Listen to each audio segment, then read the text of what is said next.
Jangan berpandangan semata-mata, oh kalau apa yang kita nak tak dapat, aku ni orang miskin, aku ni orang susah, aku ni tak dipandang oleh manusia. Jangan fikir Allah menghinakan kita dengan jalan itu. Sebab, inna akramakum indallahi atqakum. Kita nak nampak ganjaran Allah Subhanahu Wa Taala selalunya sahabat-sahabat sekalian dalam bentuk yang material, dalam bentuk yang zahir, yang nampak dengan mata kasar kita. Dijulang oleh orang ramai, kemasyhuran, pangkat, jawatan, kuasa, pengaruh, itu kita persangkakan sebagai ganjaran Allah untuk kita. Cuba sahabat-sahabat renung, tengok dalam suratul Fajar. Adapun manusia, apabila Tuhannya mengujinya, lalu dimuliakannya, diberikannya kesenangan, maka dia berkata, Rabbi akraman, Tuhan aku muliakan aku. Kenapa? Sebab Allah bagi dia harta. Sebab Allah bagi dia pangkat. Sebab Allah bagi dia apa yang dia nak, yang disenangi daripada keinginan dan hawa nafsu dia. Fayaqulu Rabbi akraman, Tuhan aku muliakan aku. Wa amma idza mabtalahu faqadara alaihi rizqah. Adapun bila Tuhannya mengujinya, membatasi rezekinya, bagi susah sikit pada perkara-perkara hidupnya, tuan-puan sekalian, apa hamba tu kata? Fayaqulu Rabbi ahanan. Tuhanku menghinakan aku. Sebab aku miskin, papa kedana, merempat, asyik sakit, minta tolong itu, minta tolong ini. Hamba tu sendiri yang menyangka, yang berkata, Tuhan aku hinakan aku. Apakah itu benar pada pandangan Allah Subhanahu Wa Taala? Ya, sedangkan sahabat-sahabat sekalian, itu bukan hakikat pandangan Allah Subhanahu Wa Taala kepada hamba-hambanya. Jangan cakap orang yang Allah bagi apa yang dia nak dimuliakan oleh Allah Subhanahu Wa Taala. Jangan berpandangan semata-mata, oh kalau apa yang kita nak tak dapat, aku ni orang miskin, aku ni orang susah, aku ni tak dipandang oleh manusia. Jangan fikir Allah menghinakan kita dengan jalan itu. Sebab inna akramakum indallahi atqakum. Ini kita kena tengok ayat-ayat lain. Kalau nak cakap soal kemuliaan di sisi Allah Subhanahu Wa Taala, Allah sebut dalam Al-Quran. Inna akramakum indallahi atqakum. Sesungguhnya yang paling mulia di kalangan kamu. Kita hari ni berapa orang dalam dewan ni? Kita tak tahu pun siapa yang paling mulia di kalangan kita. Tapi formulanya mengatakan inna akramakum indallahi atqakum. Yang paling mulia di kalangan kamu adalah yang jiwanya paling takut dan bertakwa dengan Allah Subhanahu Wa Taala. Paling takwa.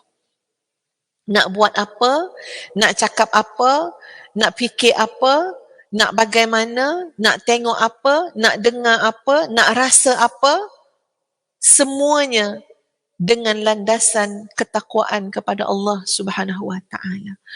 Allah tak berkenan ni aku buat macam ni. Tinggal. Kenapa? Takwa. Allah tak suka ni aku pandang ni. Tinggal. Kenapa? Takwa Allah. Takwa kepada Allah. Allah tak berkenan ni aku fikir macam ni.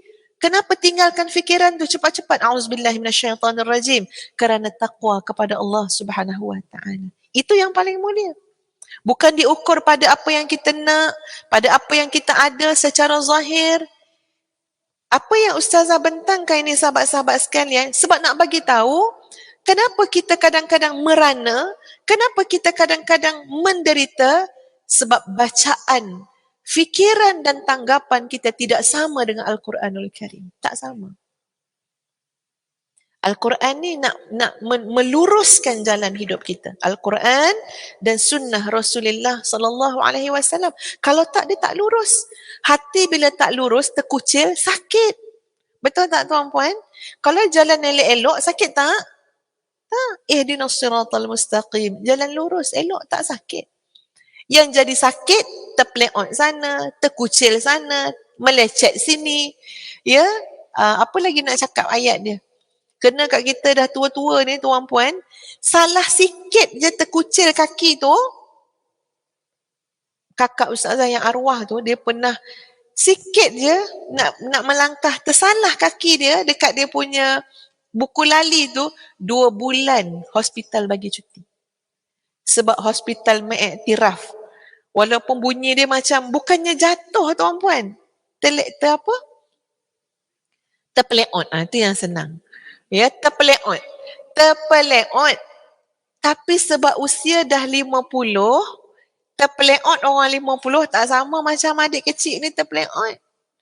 50 terpeleot, kena pula memang dah menopause, tulang tu habis ya.